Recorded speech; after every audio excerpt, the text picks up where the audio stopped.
In this video, I explore the meaning of two key words, used in the original language of the Bible, to express the idea of faith or faithfulness. This is how these two words are pronounced. Pistis. Emet. Emun.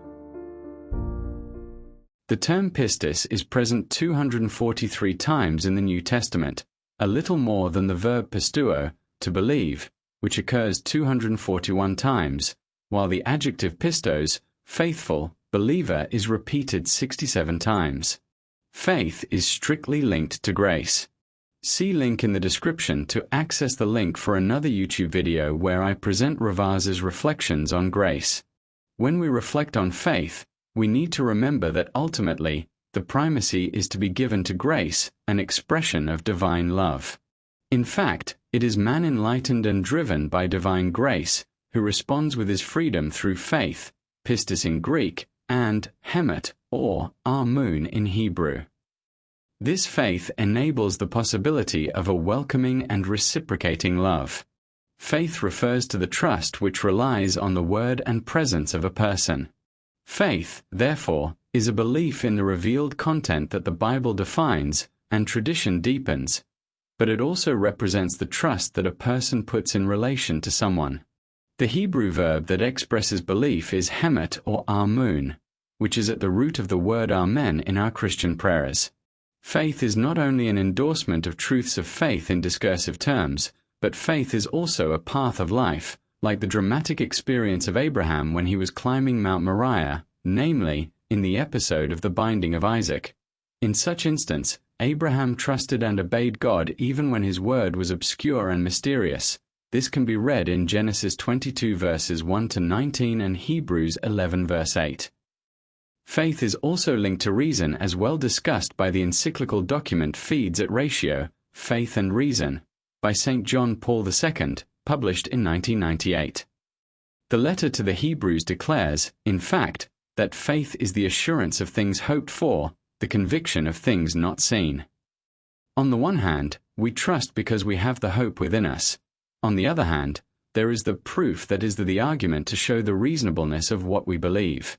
St. Augustine thought that if we don't reflect and argue about faith, then our faith will be empty. Faith is also linked to good works. For Paul, the works we have done are not sufficient to obtain for us the transcendent gift of salvation. The salvation is a divine gift, a participation in the divine life. In fact, Paul writes, "Yet we know that a person is justified not by the works of the law but through faith in Jesus Christ.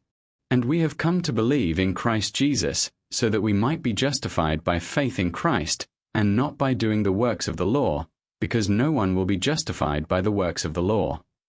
Works, therefore, are not the cause but the fruit of salvation. Paul also writes, "By contrast, the fruit of the Spirit is love, joy, peace, patience, kindness, generosity, faithfulness, gentleness, and self-control. There is no law against such things." Therefore, for St. Paul, faith is the decisive factor for salvation. Without faith, religion is reduced to a social phenomenon or to a moralism and a set of rituals. Paul uses the Greek translation of the word deriving from amun as pistis, that is faith, in Romans 1 verse 17 following the text of Septuagint of Habakkuk 2 verse 4. In the original Hebrew text of Habakkuk, faith is expressed by the Hebrew term deriving from amun, shown in the slide, which in turn means truth, faithfulness, faith, and stability. As already mentioned, our Amen comes from èMET or Hamun. It means having solid foundations which prevent us from being swept away by the storm. Faith has its reference point in God, on whom we can put our trust. This is why when we conclude an official Christian prayer or we respond to what has been proclaimed during a liturgical celebration, we say Amen. Thus we implicitly refer to this Hebrew term with its implications. This Hebrew term appears at least 330 times in the Old Testament and literally means to be stable, secure, founded on a rock that prevents the house from being swept away by the storm.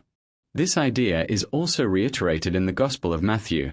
"Everyone then who hears these words of mine and acts on them will be like a wise man who built his house on rock.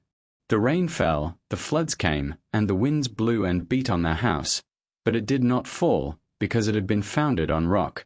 And everyone who hears these words of mine and does not act on them will be like a foolish man who built his house on sand. The rain fell, and the floods came, and the winds blew and beat against their house, and it fell, and great was its fall. Emet can be translated into modern languages as truth, fidelity, trust, faith, security, and stability.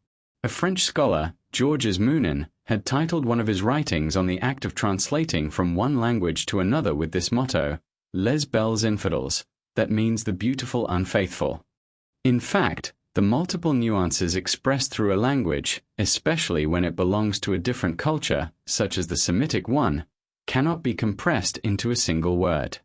Thus, the risk of translation is that of amputating some meanings of the original term, to the point that the translated term might become somehow unfaithful to the original.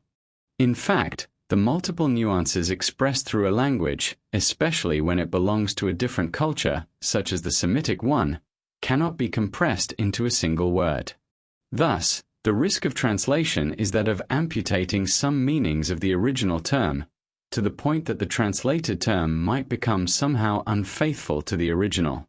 Emet is related to Hesed, which means, as I have already mentioned, grace, but also goodness, mercy, and even faithfulness. See also in this case the link in the description to watch the YouTube video where I present Ravaz's reflections on Hesed. Also, Hesed tries to describe the complexity of the bond that unites God and his people, expressed by Berit, another Hebrew word which means covenant, commitment, pact. So Emet and Hesed are the two sides of the same coin. The psalmist invokes the Lord with these words, "Your steadfast love, Hesed, O Lord, extends to the heavens, your faithfulness, Emet, to the clouds. Lead me in your truth, Emet, which is also faithfulness, and teach me, for you are the God of my salvation. For you I wait all day long." Also in another psalm the two virtues, Hesed and Emet, run in parallel for the history of salvation. Steadfast love, Hesed, and faithfulness, Emet, will meet, righteousness and peace will kiss each other. Unlike the Greek concept of truth, which referred to the unveiling of what is hidden in various realities, aletheia, for the Bible, truth is believing in what God reveals to us. It is within this framework that the faithful can rely on God with trust. The most evocative image to understand our Amen and the word Emet is once again used by a psalmist in a poetic verse. "I have calmed and quieted my soul, like a weaned child with its mother. My soul is like the weaned child that is with me." Once again, I want to thank Cardinal Ravasi for granting me the permission to use his material, taken from the two links from the website of Famiglia Cristiana that I showed in the slides, to create this YouTube video.